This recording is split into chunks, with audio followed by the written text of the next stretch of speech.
Welcome back to the tennis vlog for our Wimbledon quarterfinals preview and predictions. All 8 singles quarterfinals, men's and women's, getting previewed here right now. I know I'm not here at the time it said on the scheduled live stream, but I didn't actually expect people to be waiting. So apologies and no need to watch this live. It will be up on the channel for you to catch up on if you have missed it. So I'm going to start off with the women's quarterfinals because Wimbledon does the sensible thing. And from the quarterfinals stage, they split up the men and the women in terms of the days on which they play. So the women will be playing their quarterfinal matches on Tuesday, the men on Wednesday, and then alternating who plays on which day for the rest of the tournament, which is how it should be done. I did not realize until recently that most of the slams don't actually do it that way, but it's the way to go. So I'm going to, usually in these kind of videos, I would alternate, do preview one women's match, then one men's, one women's, one men's, just to keep the variation going, plainly because the women are playing first. I'm going to preview and predict all 4 women's clashes and then move on to all 4 men's. So if you're coming to this video late on and you want to skip to particular matches, just letting you know so that you can skip through the video. Briefly before we begin, if you have not subscribed yet, do subscribe because we all know that that's the only way you're going to find out when I'm here. So there's that. Also, I'm going to try and keep the analysis quite brief, and I know I say that always, but with these preview and predictions in the quarterfinals, it's really difficult because there are some players that I've watched a lot and there are some players that I've watched next to nothing of, which makes predicting a little difficult. And I nearly actually didn't do a preview and predictions video because there are some players that I just didn't feel I could give it enough info on based on the fortnight this far. But, you know, we have to do it. And to be fair, actually, I thought I'd done pretty bad predictions in the French Open quarterfinals preview and prediction video I did, but actually after all my dithering I got most of them right, so I'm going to give it a go, and focus is going to be on the analysis and not the actual prediction. But before I can ramble anymore, let's just get going with these matches. I'm going to start with the first women's match scheduled on centre court, which is number 11 seed Serena Williams clash with her fellow American Alison Riske, who you should know knocked out world number 1 Ashley Barty in the 4th round. That was on court 2, so a little away from the centre stage, controversially. But you know, it was definitely destined to be a good clash. Riske has won more grass court matches than any other player this year. She's really stepping up her game at the moment, and she always thrives on this surface. She's won multiple titles on it. Barty was on a 15-match winning streak, and at some point those streaks have to come to an end. Even though Barty was a front runner for me as far as the title was concerned, I had doubts just because it's Naomi Osaka was a special case when she won a slam and then went on to win the very next slam. It doesn't often happen, and as good as Barty has been, all streaks have to snap at some point, and Riske was the perfect opponent to pull that off. So talking a bit more about that as we get into previewing this match, but it will be fellow American Serena Williams that Riske must face next, and Serena, definitely the biggest name left in this draw. So let's first of all take a look at the different paths these two have taken to get to the last 8. Starting with Serena, who I've been kind of being a bit more cautious with my women's predictions at majors these days, because with the men it's kind of more straight up and there are 3 obvious contenders for every big title, and you take history and surface and form into consideration. With the women, it's so wide open. Serena's been injured. She's been absent from the tour. Other players have been rising and falling. So for the French Open and Wimbledon both, I picked 2 or 3 names that I thought could go all the way to the trophy. At Wimbledon, it was Ashley Barty, Petra Kvitova, and Serena Williams. 2 of those names are no more, which leaves me with Serena. But after I'd made that prediction, I was a little concerned about Serena and her opening couple of rounds. She won the first round in straight sets over Giulia Gatto Montecone, 6-2. I'm sure I didn't pronounce her name like that at the first round, but you know who I mean. 6-2, 7-5 was the scoreline. Serena was applauded, I felt, by quite a few people for that win. I wasn't impressed. She was up against an Italian opponent who was better suited to a slower surface, I felt personally. Didn't do much more than put the ball back in the court, although obviously gave Serena the runaround. And Serena won that one 6-2, 7-5, but could have won it a lot more easily. And having watched Serena so many times at slams, early rounds over so many years, I knew that danger was not averted and was not surprised to see her go down a set to Kaia Juvan, the 20-year-old, I think she's 19, 20. But she was striking deep, fluid, making Serena frustrated, and Serena herself so sloppy with the unforced errors, with her movement. And she fought through 2-6, 6-2, 6-4. Now, I've watched Serena long and often enough to know that in Grand Slams, she can do this thing where she basically drags herself by her elbows through the first couple of rounds, playing bad tennis, willing herself through against lower quality opposition, and then kind of comes into her own when she's up against the players that have more status or potentially seeded. And for many years, I've seen her do that. I was slightly more doubtful this year just because of the injuries that she's had and the time she spent away from the tour. I didn't know if she was physically fully fit, but she's put those doubts to bed in her last two rounds. Julia Gerges and Carla Suarez Navarro, her victims, not the most high caliber of opposition, but Gerges was recently in the final in Birmingham. Suarez Navarro can put a lot of different shape and slice on the ball and ask questions in that manner. I'm not going to pretend that Suarez Navarro was a difficult opponent for Serena, because she wasn't. Serena's owned her in times past. But Gerges faced her in last year's semis. She has quality on the surface, big serve. Serena had no problems in round 3, 6-3, 6-4 was the scoreline. And then against Suarez Navarro, she looked sharper and more efficient than I've seen her in a long time. Staying with the rallies and not just firing unforced errors in an effort to get the winner early. She was striking deep, she was wrong footing, she was managing the ball well when it was coming deep to the court and coming at her as well, moving into position. So that 6-2, 6-2 win over Suarez Navarro, probably the most convincing win I've seen from Serena in a while, and for me, she is the favourite to win this event. Moving on to Alison Riske, I've spoken a bit about her. She can hustle so well, but at the same time was really committed to coming to the net against Barty and just asserting herself on the court, playing an attacking game with so much consistency, which was absolutely essential.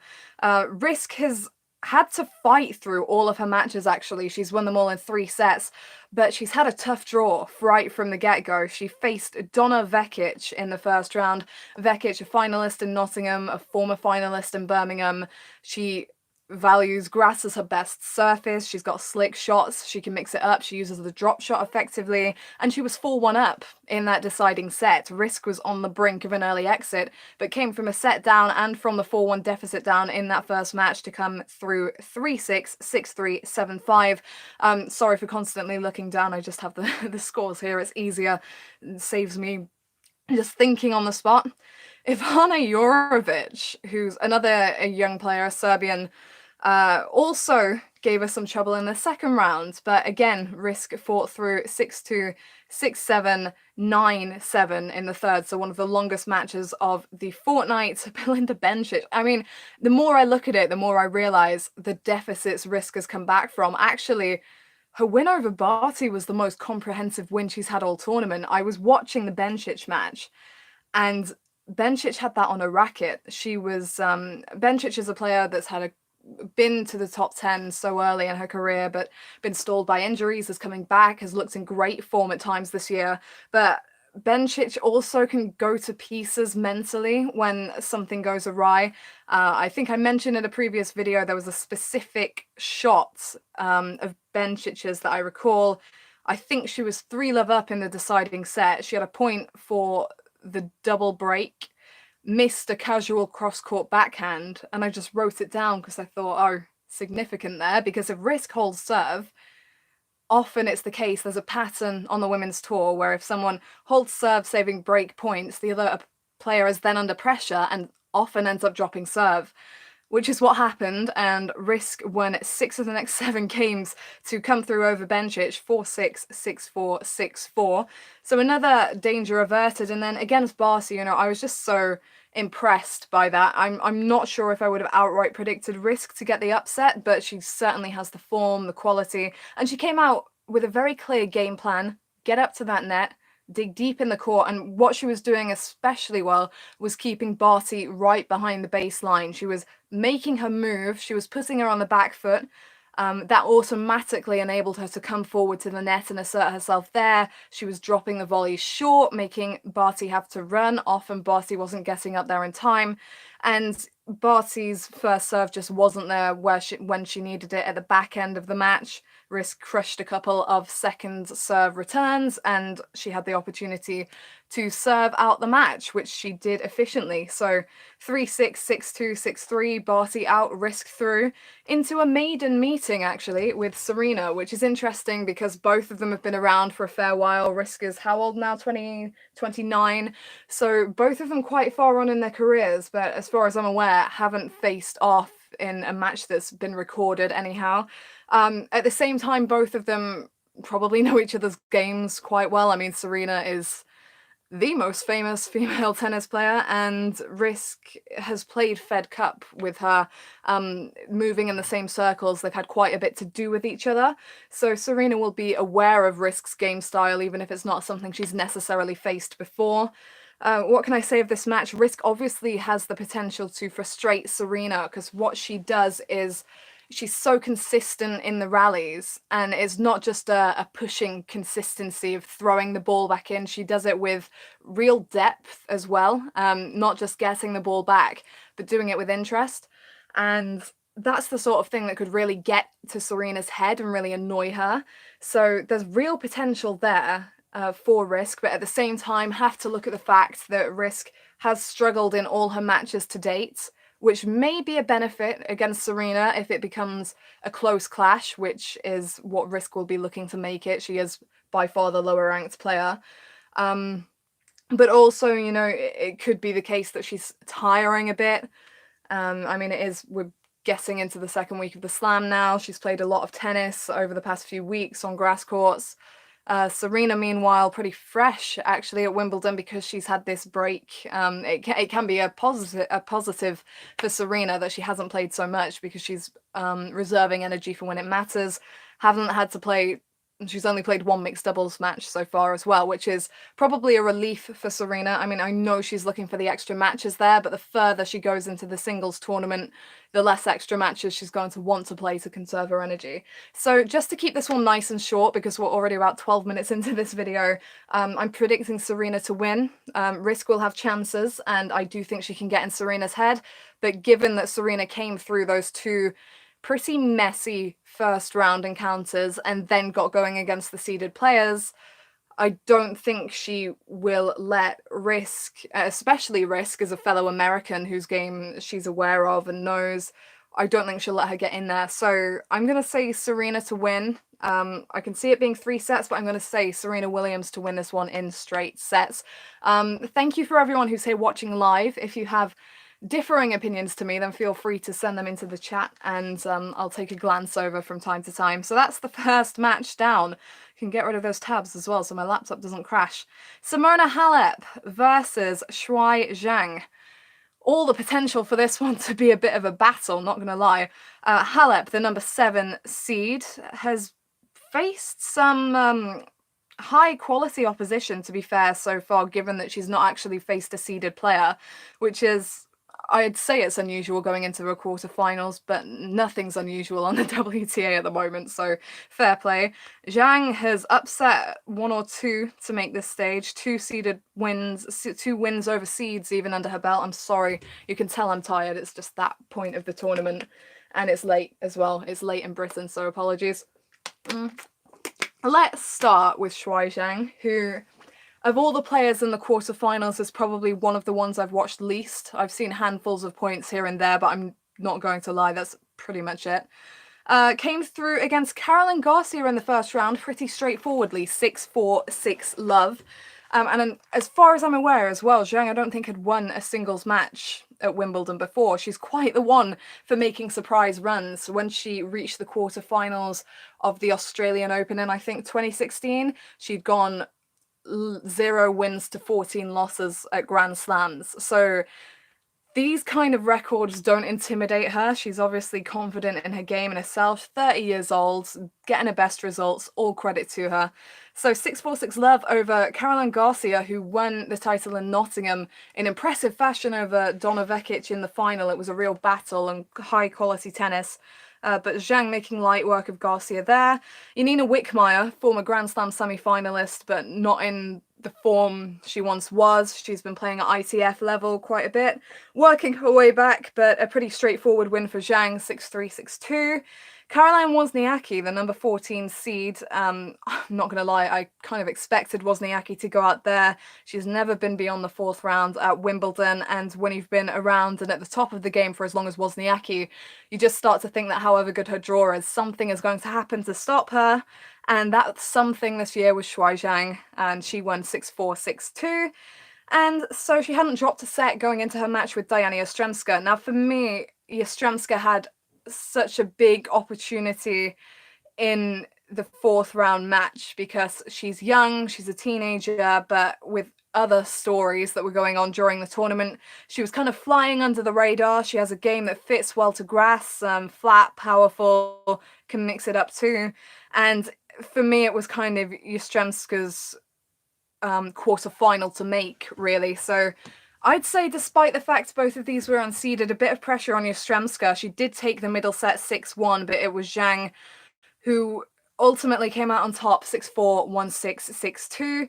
And I just want to say a pattern there that emerges quite a lot. It's often the case that on the women's tour at the moment, that if someone wins the first set and loses the second, they're more likely than not to come back and win the third, just because they've had a breather, they've had time to regroup and reset. I think it's a lot harder to carry on the momentum from a second set and keep it rolling to the end of the match than it is to win a set, drop one, and come back again. So Shang fulfilling that kind of pattern there and setting up a meeting with Halep, against whom she leads the head-to-head, because I mentioned previously there the 2016 Australian Open, in which Shang recorded her first Grand Slam main draw singles win. Victim in the first round was Simona Halep, and I believe it was quite an emphatic victory. Yeah, pretty decent. Halep won their first meeting in 2012, Indian Wells, 6-1, 6-1. But 4 years passed before they met in Melbourne, and it was Shang who came through 6-4, 6-3. At the end of that year in Beijing, Halep had the opportunity to avenge that defeat, but went down even more straightforwardly, 6-love, 6-3. And that's pretty interesting, because usually when a top player has been taken out by an underdog, there is more motivation in the next match. But really, more than anything, there's more kind of insight into what they need to do in their game. Beijing, outdoor hard court, same as the Australian Open, so not terribly different conditions there, and still Halep went down more easily. So this is an interesting one to consider. But before we do, better go through Halep's run as well. Alexandra Sasnovich, her victim in the first round. I remember watching that match, actually feels like so long ago now, and I wasn't entirely impressed really by the way that Halep played. She was a bit messy. It was kind of who was playing the more cleanly in that match. Sasnovich is a decent player, you know, got good power, but Halep came through 6-4, 7-5. Mihaela Buzarnescu, fellow Romanian, awaited in the second round and took a set off Halep, took the middle set. Halep coming through in 3, 6-3, 4-6, 6-2. Buzarnescu had that meteoric rankings rise a couple of years ago where she climbed like 300 ranking spots out of the blue in a year, but hasn't been in as great form since. Azarenka, a player that had played well prior to her match with Halep, but it's a thing with Azarenka at the moment. She'll have 1 or 2 really good match wins back-to-back, and then she'll just come up against an opportunity for a really decent win and fall. That's what happened against Halep, 6-3, 6-1. She went down. And then Corey Coco Gauff, who's had her fair share of headlines over this fortnight due to making the 4th round at a young age. Halep was the highest quality, most in-form opponent that Goff had faced this fortnight, and it showed. Halep's experience was a step ahead. Once Goff went down a set, she was struggling to kind of keep up the competitive spirit, bearing in mind that she's not used to playing this much tennis. To me, she seemed quite tired towards the end and making a lot of unforced errors, and Halep's consistency on the back foot is probably Halep's consistency on the back foot is something that she's not as used to. There was one particular shot I remember where Halep kind of sliced back one of Goff's forehands that could well have been a winner, and it was like a sliced winner for Halep instead, and Goff didn't even move to try and get it. She just stood there. So some inexperience highlighted on Goff's side of the net by Halep, who was consistent on the back foot. Her serve is still a liability. Can't try and pretend that's not the case. She hit like 4 double faults within the first few games of the match, 5 or 6 in the first set. And if her first serve isn't firing against Shang, who is a player who has wins over her, a win at a Grand Slam, confidence, that could be an issue. Now, in each of the 4 women's quarterfinal matches, there is a seeded player. I find it difficult to see all 4 seeds making the quarters, so I'm a little confused as to what prediction to make here, because I do think that Zhang with her head-to-heads has real chances here. Halep was decent against Goff. I didn't think she was amazing, but she did enough to come through. I thought her mental performance was really good. The crowd were cheering in the middle of points and all round just being very pro Corey Goff. And Halep handled that very well, very maturely, I thought. So that's good for her, but do things go to pot when she comes up against Zhang, who's had these 2 convincing wins over her? It's been 3 years since they last faced off, so things have changed, but I'm struggling here. All their meetings so far have ended in straights, but I don't know. I just find it hard to see. I'm not gonna lie, I don't find it hard to see anything on the women's tour. Anything can happen, literally. But I feel I should give Halep the benefit of the doubt, and I'm going to say Halep in 3 sets. For the sake of moving on quickly, because we're already 20 minutes in, and I'm tired, and I've got to be honest, this is kind of more of a duty thing, and I actually really want to do this. So, Elina Svitolina versus Karolina Micawber, who got the upset over Karolina Pliskova in one of the longest matches of the tournament so far, earlier today, 13-11 in the final set. Pliskova served for the match twice. Pretty much, I mean, it was really, really good stuff from what I saw from Micawber, but let's start off with Svitolina. Daria Gavrilova victim in round 1, 7-5, 6-love. Gavrilova's not really been in form recently. Small player, would have had to move fast and be in the zone to give Svitolina trouble. Couldn't do that. Margarita Gasparian, second round. Svitolina should have been down and out, was watching that match. Gasparian was the aggressor. She was dictating. She was more consistent. And she was up 7-5 and up a break as well, as far as I can remember. And then she started cramping. And she cramped to the point where she had to pull the plug because she just couldn't deal with it anymore. There was one point where she served, she landed weird on her leg, and then she just kind of lay down on the ground. She just couldn't manage. And Svitolina was thrown a lifeline, and it's a lifeline that she took. Maria Sakkari, as an in-form player at the moment, was seeded number 31. She took on Svitolina in the 3rd round.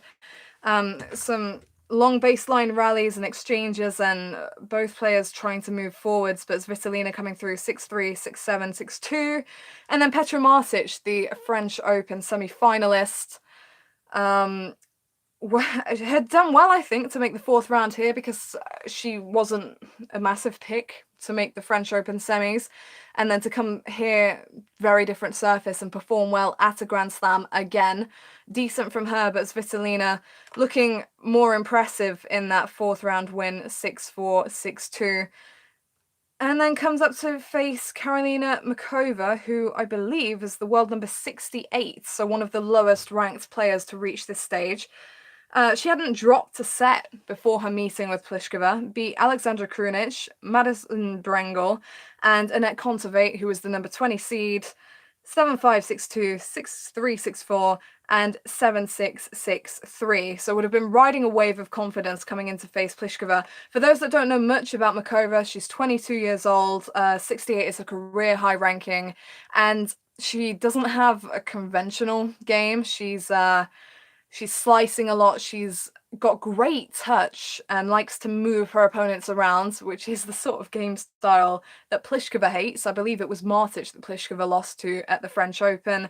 At both Wimbledon and the French Open, there have been people with high expectations for Pliskova. I just don't see it happening for Pliskova, not in the near future anyway. And Micawber made sure it didn't today. Twice Pliskova served for the match in the deciding set, and on the second occasion, Micawber broke her to love, just with perfect placement, really, and good returns of serve. Pliskova's big serve is something that marks her out, but Micawber really neutralised that and ran so fast as well to get up to some of the drop volleys and to get her racket on the ball and get the placement that she wanted. 4-6, 7-5, 13, 11 for Micawber. And the big question here is, how well does she handle the spotlight and the pressure against Svitolina? Because I'm not sure that she'd ever won a match at Wimbledon before, and this is a big deal now. She's in a quarter-final of a Grand Slam against Svitolina, but it's also a big deal for Svitolina, who has not been to a Grand Slam semi-final, who has been widely expected to make that stage at some point in time, but has never yet done so. So there's actually a lot of pressure on the shoulder of Svitolina, or shoulders of Svitolina even, because she's here in a winnable match where many people will be expecting her to come through. And yet it's kind of 50-50 in terms of the pressure. I feel like Micawber can afford to go out there and swing a bit more freely. People might expect her to be tired, especially after the long match today. It's a possibility, but winning her previous matches in straight sets maybe conserved a bit of energy. I do wonder about her ability to bounce back so quickly. Maybe it'll be good for her to go straight into that rhythm of playing another match. I'm not sure. The head-to-head between these two is one match down. That was in 2019, so this year, in Qatar earlier this year on hard courts. Svitolina won 6-4, 6-2. When it comes to making this prediction, Svitolina is obviously the safe option. And instinctively, to be honest, I'm kind of leaning Svitolina. So usually when I listen to my instinct, it's often right. So probably going to have to go in that direction. But the same doubts I have about Pliskova are the doubts I have about Svitolina as well. For all their talent, I just don't see them breaking through on the big stages. So maybe Svitolina will go 1 round more, 2 rounds more, and then fall by the wayside. Or maybe she will fall here. I think a lot depends on Micawber's energy levels, because she does have this style of play, this variation to frustrate Svitolina. Svitolina has a tendency to just kind of strike big and not do much else. She does it well. She does it with great placement, great instinct. But I feel like there's more to Micawber's repertoire that she will probably try to bring out of the bag in this match. So it's a difficult one, because instinctively I'm thinking Svitolina, but at the same time I'm thinking I don't think all these seeds are going to make it through, and I know where I'm going with the next match. So I might give Micawber a shot, just because this is an irrelevant prediction, hopefully. So I'll say Karolina Micawber to win this in straight sets, and it could be an utterly terrible prediction, but at the moment I don't care. So we'll go with that and ignore my instinct that I'd give the girl a shot because she's done so well. Probably not the most best way to go about things, but there you go. Right, Johanna Konta versus Barbara Strycova.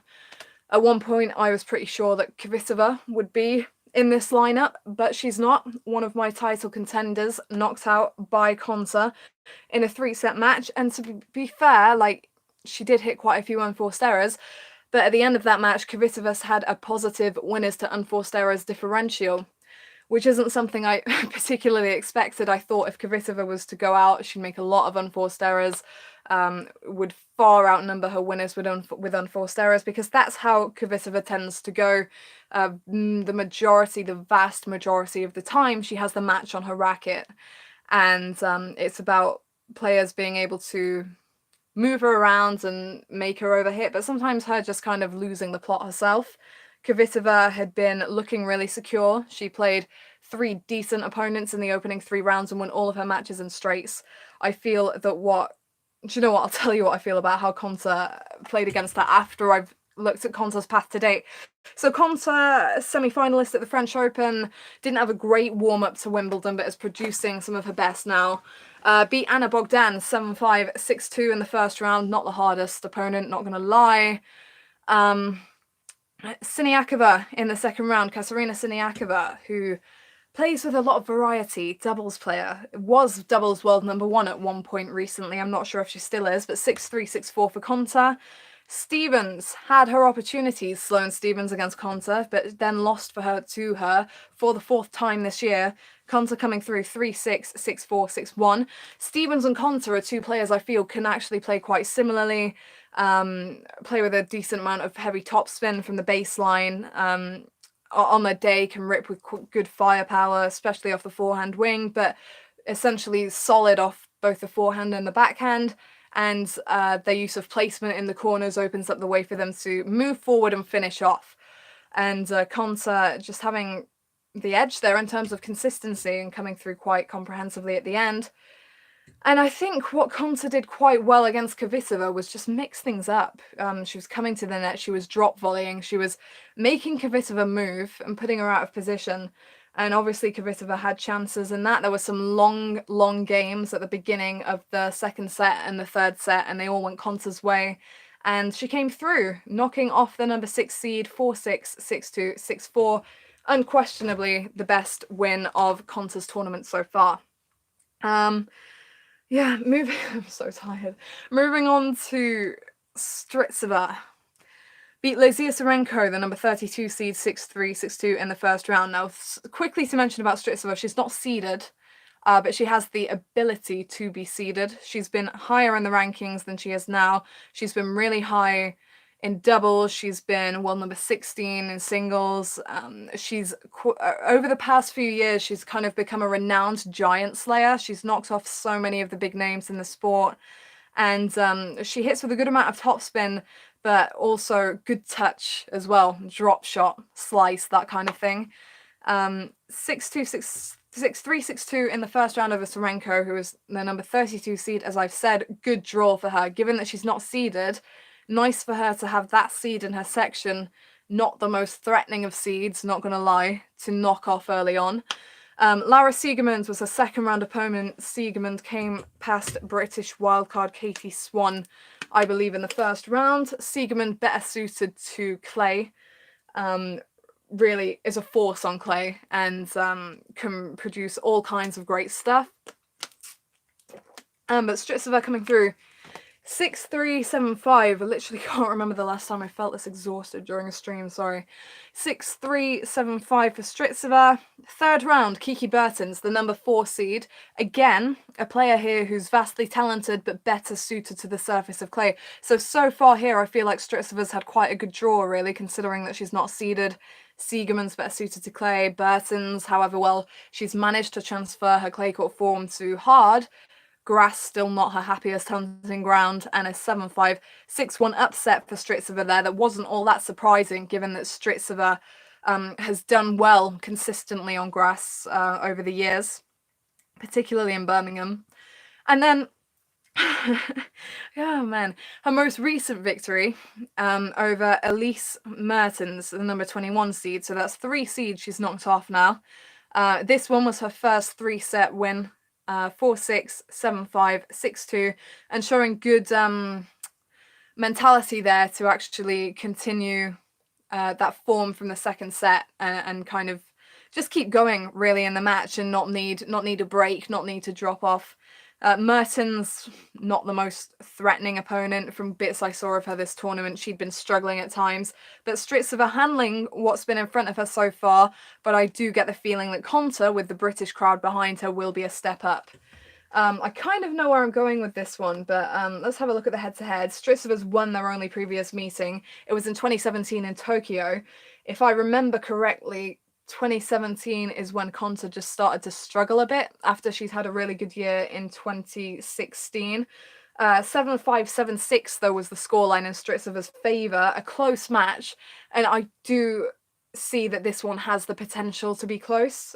Both of them could do similar things on the court, really. Strycova probably has the better touch, but Konta really takes the initiative from the baseline.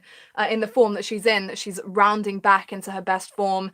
And, you know, on home courts at Wimbledon, her mentality isn't in question for me. It was Konta's mentality and the change there in 2015 that really launched her breakthrough from outside the top 100, outside the top 200 even, into the top 20. It's the mental difference, and I don't think that's an issue for Konta. I think that she has the game, the consistency to be able to trouble anyone, and I think she'll definitely be looking at this match with Strycova as an opportunity. Given that it's a quarter-final match against a non-seeder. Yes, she did let an opportunity slip in the semis at the French Open, but I think she's kind of being rewarded now for how well she handled that. I was impressed with the grace and defeat that Konta showed, the way that she was taking the positives, and the way that she was just generally staying in a good mental headspace after that really disappointing loss, to be honest. So I see Konta coming through this one, even though she's yet to get a win over Strycova. And I can see her doing it in straights. Could be a 3-set battle. How many 3-setters has Konta had? We've just talked through them. She's had 2. So her last 2 have been in 3 sets. Do we give it a bit of leeway or do we call her in straights? I think straight sets. Johanna Konta to win that one in straights. Watch Strycova upset her now. So typical. Okay, so just over half an hour down, and that's the women's matches out of the way, and they will be played, as I've said, on Tuesday. On Wednesday, the men's matches will take place. Because of the speeds of the courts and the way that court 1 is playing slightly faster to centre, it will be interesting to see where some of these men's matches are scheduled. I'm thinking particularly the one that I'm going to talk about first between Rafael Nadal and Sam Querrey. Nadal, the number 3 seed, Querrey unseeded, but absolutely 100% dangerous. Querrey's a big server, a big hitter, and Nadal has often struggled in his careers against big servers, big hitters, and there is a slower condition at Wimbledon this year, particularly on centre court. But court 1 plays a bit faster, so I'd be very interested to see how this one goes down, if it's scheduled on court 1. This we do not know yet at this point in time as I film, because the order of play isn't out. But let's just start analysing these two. Rafael Nadal, the best player of the tournament so far for me in terms of form. I've been very impressed by him mentally, by him physically, and I've been impressed by Nadal at Wimbledon before, and there's often been someone who's come along and just blocked his path when he seemed to be on a roll. Last year it was Novak Djokovic beating him in a 9-7 in the 5th heartbreaker in the semi-finals. But, you know, at the moment he's looking a bit unstoppable. I'm sorry, I'm going to have to take a drink. I don't know why I'm all stuffed up, but... Right. Whew, let's go. Nadal versus Querrey. Nadal so far 6-3, 6-1, 6-3 over Yuichi Sugita in the first round. He was a bit rusty at the beginning of that match, so I didn't actually imagine him quickly rounding into form the way he has. He was missing kind of basic shots at the beginning, warmed his way into the match, but it was a slower start than I expected. Nick Kyrgios came along to resolve all that, because actually playing Kyrgios in the second round of this brutal draw that Nadal has had could potentially be the best thing that could have happened to him. 6-3, 3-6, 7-6, 7-6. If you didn't watch that match, you missed out. Quality was sky high. Kyrgios had chances right down the wire, but Nadal mentally was so secure. His emotions were invested in that match in a way that I've never seen before. He was so pumped up and so desperate to get that win.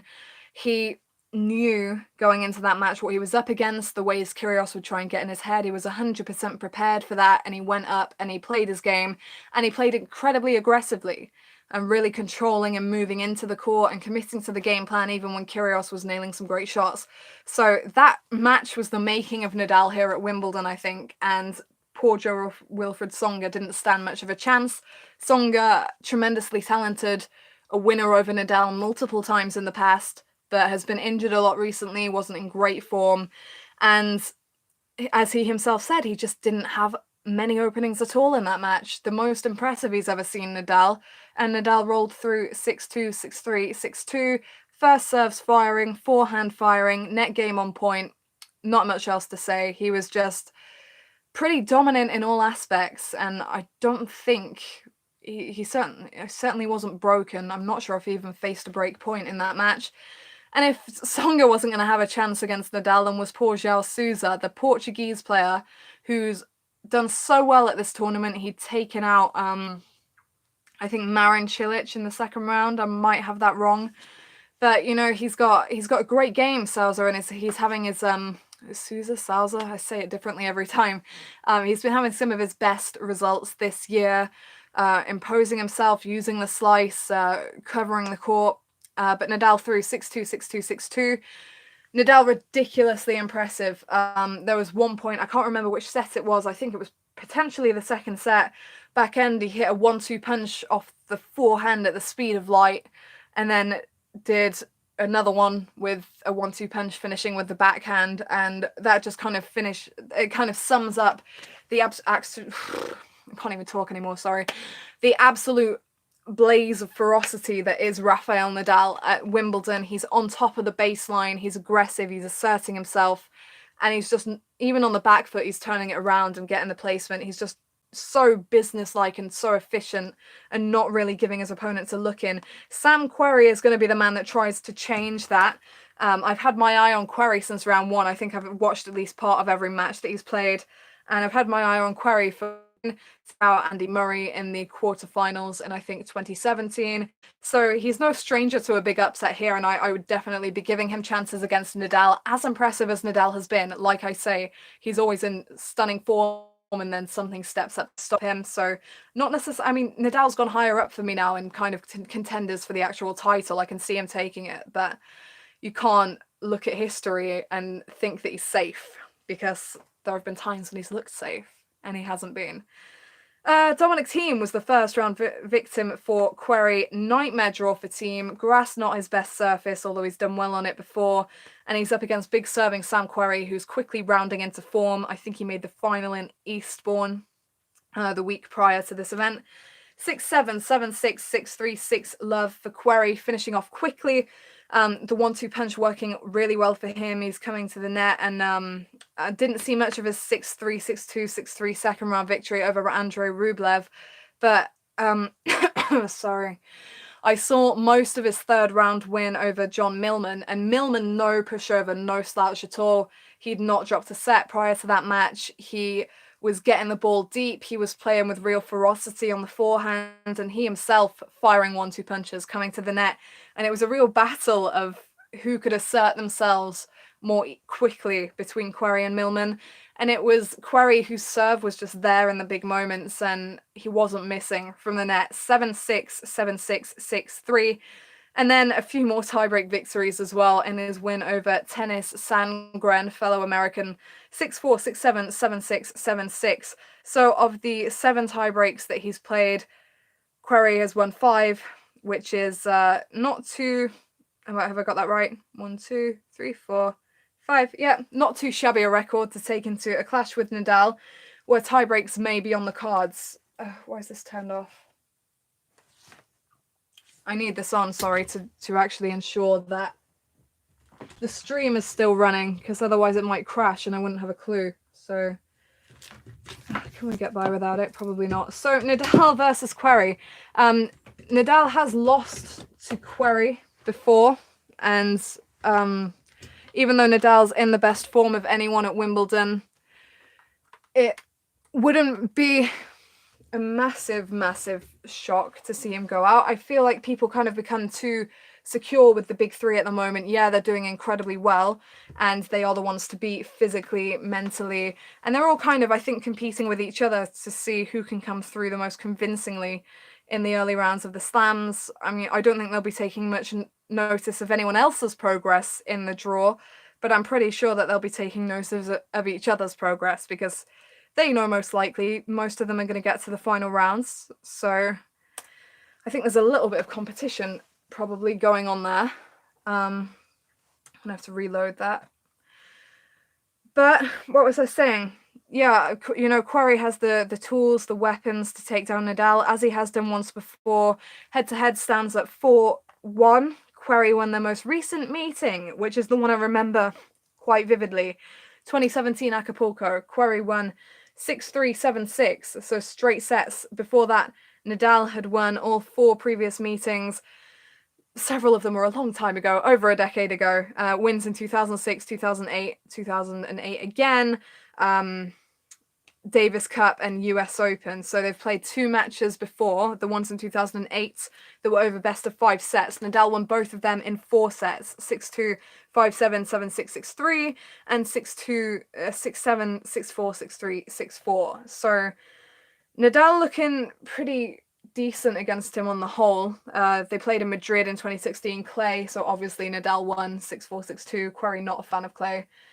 And then Querrey getting that outdoor hardcourt victory in Acapulco. But 2017, yeah, Nadal was playing well actually in 2017, very well. Him and Federer were the men of the moment. So, what do we think here? Because the thing is with this match is that Nadal could easily come out and win it in straights in the form that he's in. Especially with the first serve. You know, the first serve will be massive for him, just kind of holding Querrey back on the return. But, you know, Nadal's actually returning really well at the moment. His placement in the court only benefiting him, giving him some more time, which will be key when returning the big Querrey serve. It has the makings of an upset. It was at this stage last year that big serving, net approaching Kevin Anderson took out Roger Federer in 5 sets.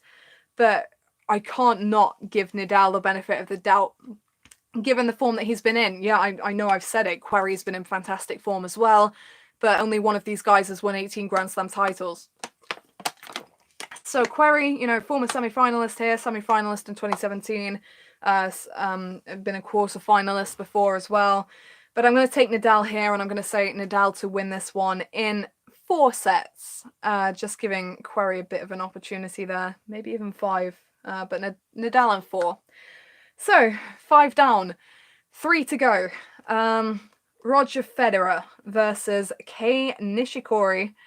I'm kind of surprised to see Nishikori here. Nishikori is a player, throughout his career, I've always talked him up, I've always backed him when people have come at him, because he's a brilliant player, all court, efficient, can play from any angle, any space, and had he not been injured, there is it's a strong argument that he could have won majors. He did miss an opportunity in that 2014 US Open final against Marin Cilic, but he definitely has the game to do real damage, which his head-to-head with Federer shows, but we'll come to that shortly.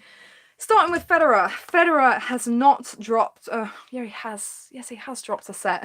Way back in round 1 against Lloyd Harris, the South African who'd never played on grass, and tall guy, 6'5". Big game, you know, playing without pressure. I think Lloyd Harris approached that match with the same mentality that everyone that plays Federer should approach it with. He literally came out swinging with nothing to lose. He was getting heavy cross-court forehands in play. He was coming to the net. He had good reach on the court, and took the first set 6-3. Federer, along with Nadal, had a slow start to this tournament, but from there he just hasn't really looked back. Federer, of course, came back to win that one 3-6, 6-1, 6-2, 6-2. In the next round played Jay Clark, Great Britain. Clark, you know, was trying different things in the second set. He was coming to the net. He was pushing Federer. I don't know. He might have had set point on the return, but he definitely came 2 points away. But Federer came through 6-1, 7-6, 6-2, was pushed closer in the third round. Federer was definitely on the brink of losing a set to Luca Pouille, who vastly talented, but also vastly inconsistent. So 7-5, 6-2, 7-6 for Federer. Pouille had him on the ropes at times. Pouille was really consistent. So much of the same play keeps reoccurring in these matches.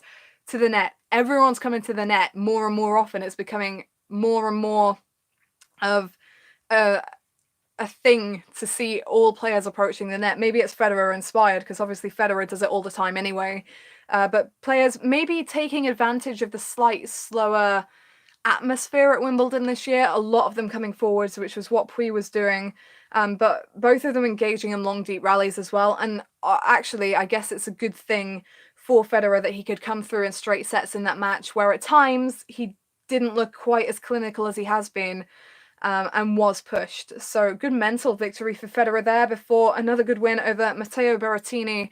Berrettini's been in great form recently. He'd made, I think, a final and a semi on grass prior to this event, so comfortable on the surface, but Federer swatting him aside 6-1, 6-2, 6-2.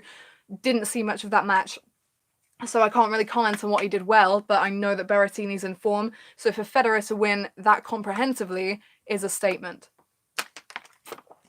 Looking across to Kei Nishikori, the number 8 seed. It's almost strange to see him seeded number 8 because I just don't feel like Nishikori's been around that much, whether to do with injury or whether to do with a lack of form. His clay court season was disappointing by his standards. He's often done well on clay in the past. But like I said, a natural athlete here and someone that is so quick around the court, which is essential on grass. Beats Thiago Monteiro 6-4, 7-6, 6-4 in the first round. And it's not been flashy, but it's been pretty efficient from Nishikori. Hasn't had the toughest opposition. Cameron Norrie wasn't a great match in the second round in terms of quality. 6-4, 6-4, 6-love for Nishikori on centre court. So maybe Norrie kind of a bit like a deer in the headlights, I guess, in that match. Steve Johnson of America had played a really good match, from what I remember, to get into the third round. He beat Alex de Minaur, high quality, fighting 5-setter. Maybe that took it out of him a bit, but Nishikori threw in straights again, 6-4, 6-3, 6-2, and it was in the fourth round against Mikhail Kukushkin that he dropped his first set. Kukushkin's no pushover. He's had upsets over these big guys, and would have fancied his chances against Nishikori. I mean, that's a good draw for Kukushkin. He could have had Djokovic, could have had Federer, could have had Nadal. But Nishikori kind of steadying the ship, 6-3, 3-6, 6-3, 6-4. And another meeting with Federer, which will be their 11th. And not as lopsided a head-to-head as you might expect. Federer leads 7 wins to 3 losses. Can't remember the last time they played. Okay, so they played at the ATP Finals 2018, so last year, and Nishikori was the winner on that occasion, 7-6, 6-3. I'm not even sure I remember that match. But Federer was kind of losing it at the end of last year, wasn't he? At the finals, he just wasn't in great form, and lost in the semis to Alexander Zverev. That's it. But yeah, Nishikori getting the win on indoor hard court, 7-6, 6-3. Prior to that, Federer had won a string of matches, 1, 2, 3, 4, 5, 6 in a row. One of them was on grass in Halle 2014 semi-finals. Federer won 6-3, 7-6. That's the only match they've played before on grass. And 2014, decent year for Federer. 2013 was the year where he was really troubled, not getting good results. Everyone was telling him to retire. Yeah, great advice, guys. So that's the only time they've played on grass.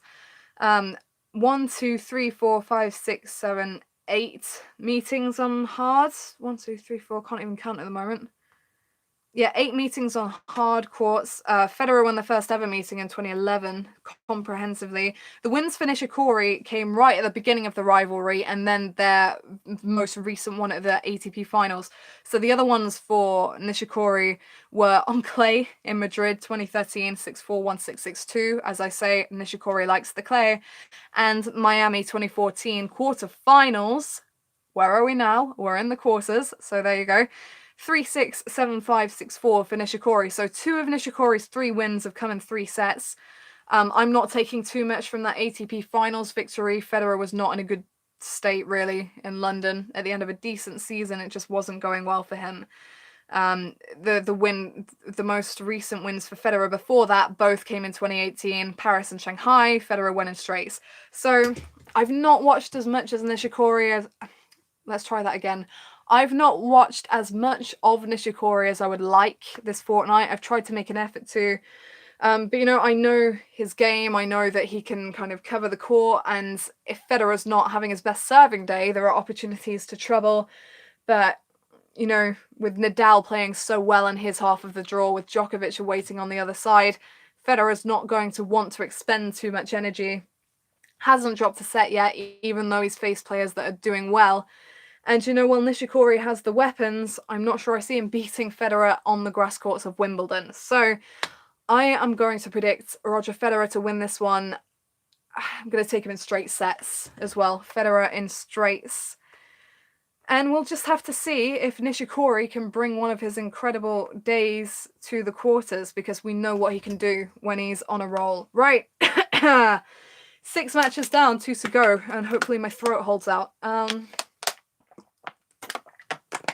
Djokovic.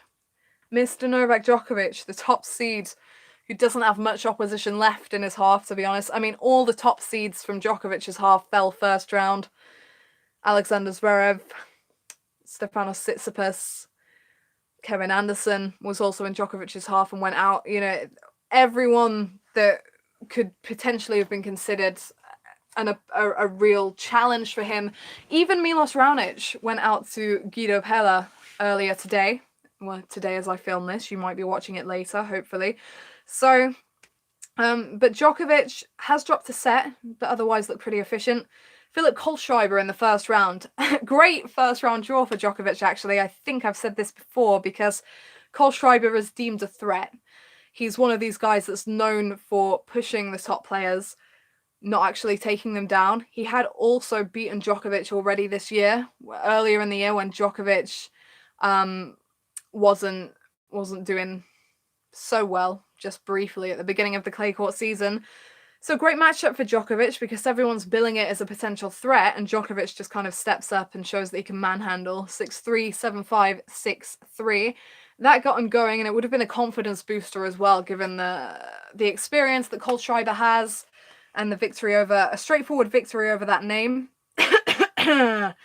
Dennis Kudla, round 2, 6-3, 6-2, 6-2. Comprehensive, not much to say about that. Hubert Hurkacz gave him a run for his money at the beginning of their third round match. I'm gonna have to drink again, sorry. Something's up with my throat, but we're nearly done, so hopefully it holds out. So Hurkacz had played Djokovic first round of the French, and that one was kind of hyped up, and people were building up to it. It was supposed to be a really good one.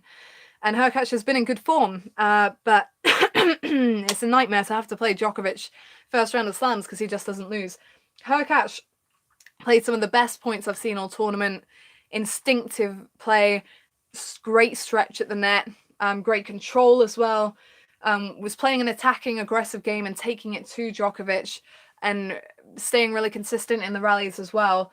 But I think he needed to win that first set. It's a massive thing with Djokovic. You win that first set, you get in his head early on, you give yourself a bit of leeway later in the match. And yeah, Hurkacz managed to edge the second set that he had every opportunity to lose, but it's just so difficult to carry on after that. Djokovic pounced early in the third set and rolled away with that. And when he's 2-1 up, it's sorry. It's difficult for anyone to kind of get a foothold in the match after that, really. You can kind of see the struggles. And Hurkacz, valiant effort. He produced some really good net play, and like I say, driving the ball into the corners, reacting well to Djokovic and what he was trying to do too. But Djokovic, his consistency is just another level. So 7-5, 6-7, 6-1, 6-4 for Djokovic, and the top seed moved past Hugo Humbert.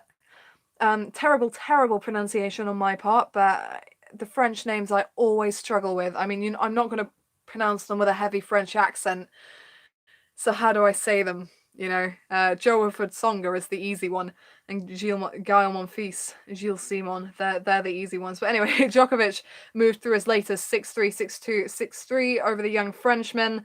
From what I saw, wasn't having too much trouble.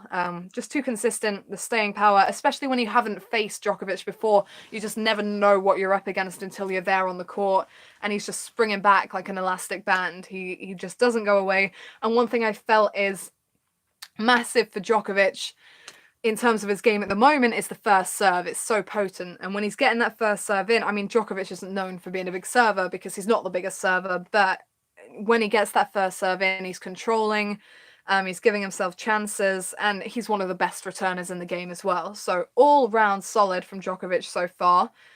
David Goffin will be his opponent in the quarters, the number 21 seed. Goffin has been in the world's top 10.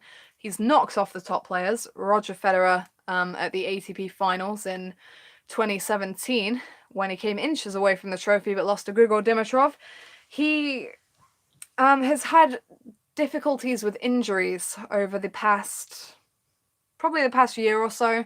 Some really unfortunate ones as well that have happened on the tennis court. He slid into tarpaulin, I think, at the French Open last year.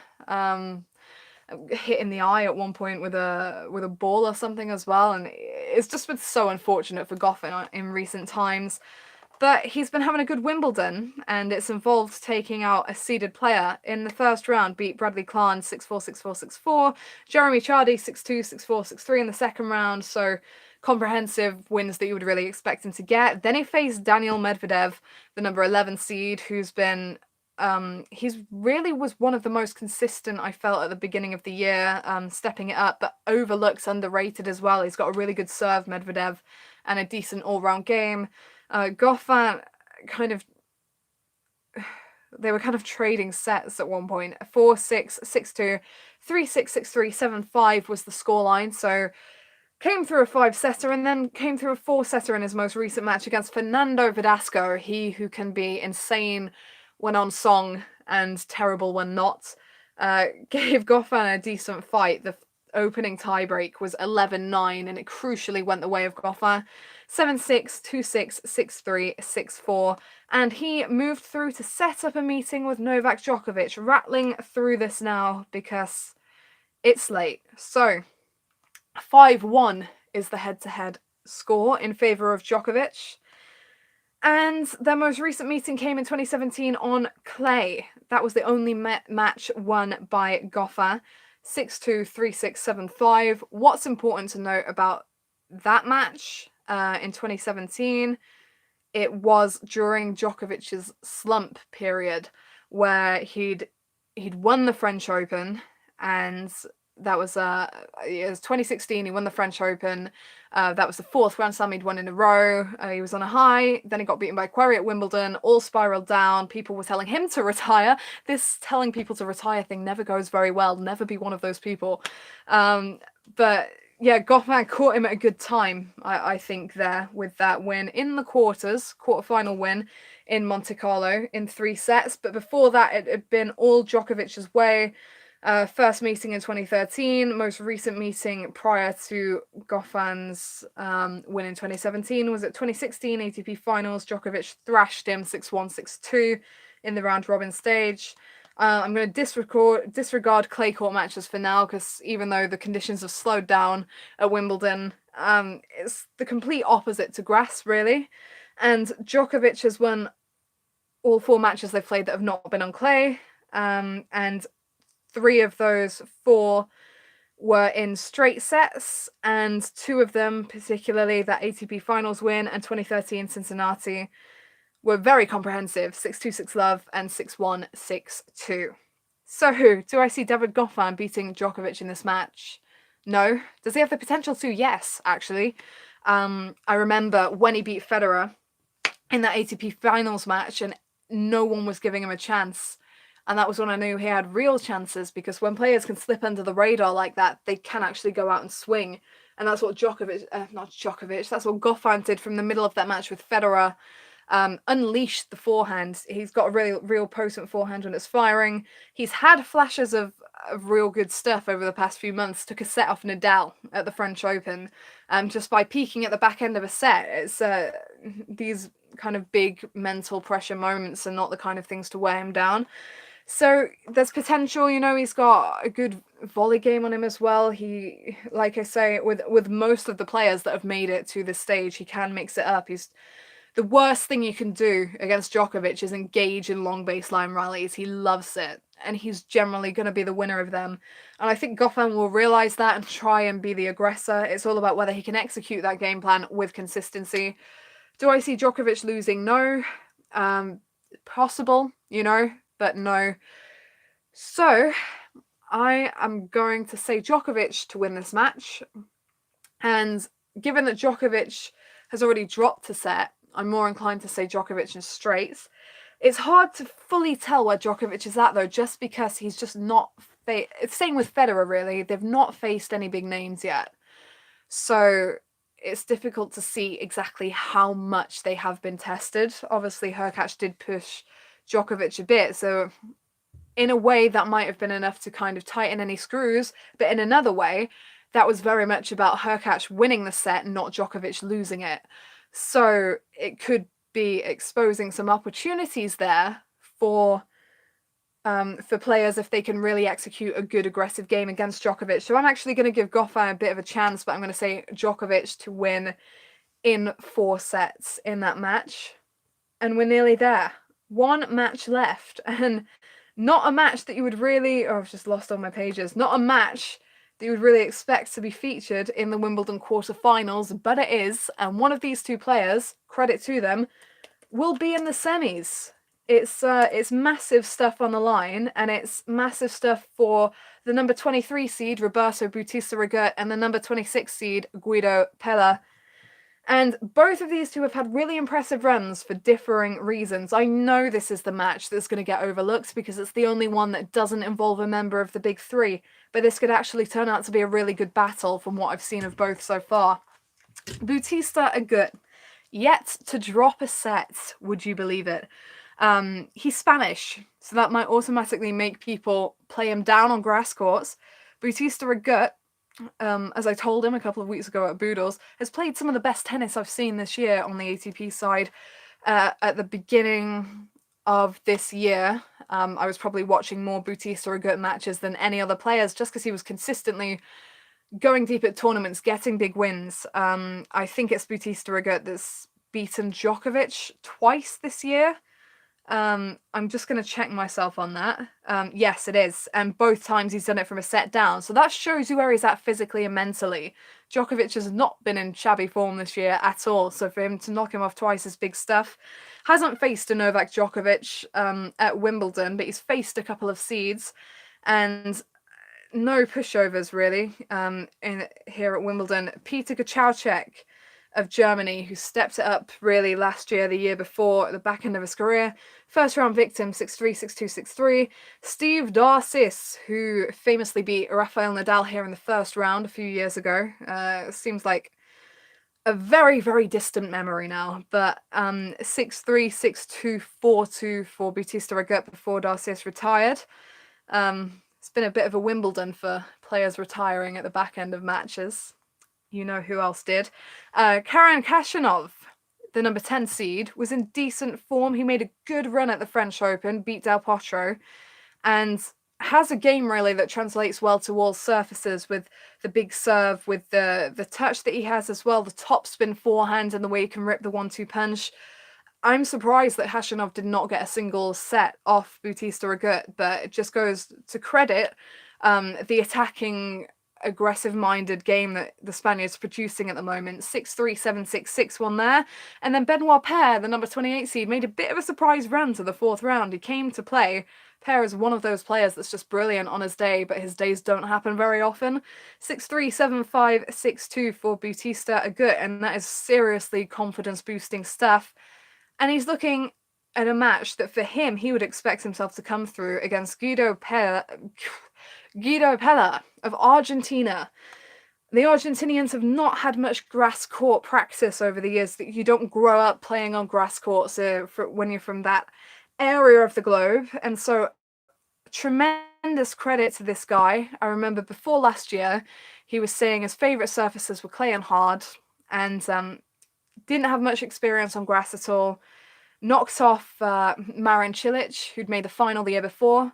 And then this year, what did he do? He knocks out Kevin Anderson, who made the final last year. So it's becoming a bit of a theme for Pella. What is not a theme is making Grand Slam quarterfinals. He's into one for the first time, and full credit to him. So Marius Copil was his victim in the first round. 4-set win for Pella. 7-6, a 13-11 tiebreak there.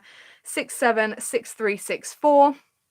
5 sets he was pushed to in the second round, but it was against Andreas Seppi, who's had big results at the Grand Slams, serve and volleyer as well, and really knows how to use the court. Paire as well, to be honest. There are these two, Seppi and Paire, do quite a bit similar in terms of their use of the slice, their work at the net.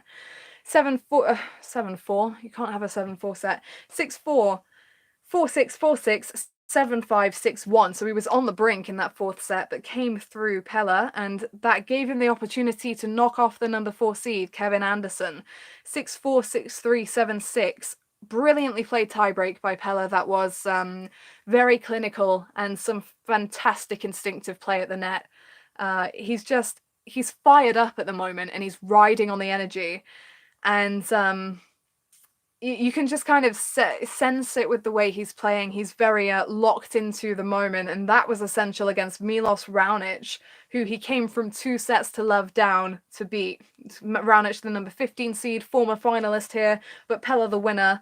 3-6, 4-6, 6-3, 7-6, 8-6. Raonic had game points in that final game of the match, and netted back-to-back volleys.